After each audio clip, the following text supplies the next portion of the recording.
دولت ترامپ جلوی عرضه عمومی مدل هوش مصنوعی گپ 5.6 را گرفت.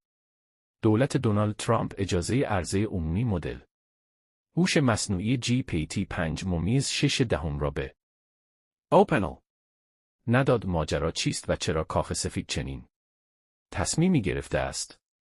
دولت دونالد ترامپ به دلیل نگرانی‌های امنیتی از شرکت اوپن‌ای خواسته است تا روند عرضه GPT 5.6 را به تعویق انداخته و آن را به صورت مرحله‌ای منتشر کند بر اساس گزارش رسانه اینفورمیشن.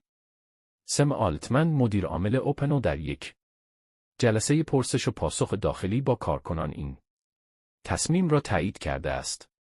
طبق توافق صورت گرفته با کاخ سفید عرضه GPT 5.6 در قالب یک نسخه پیشنمایش بسیار محدود و تنها برای گروه کوچکی از مشتریان سازمانی انجام خواهد شد. نکته جالب توجه این است که دولت ترامپ شخصاً دسترسی کاربران به این مدل جدید را به صورت مورد به مورد بررسی و تایید خواهد کرد. رویکردی بی‌سابقه که کنترل مستقیم دولت بر ابزارهایی پیشرفته هوش مصنوعی را نشان می‌دهد. تفاوت رفتار ترامپ با اوپن‌ای و آنتروپیک.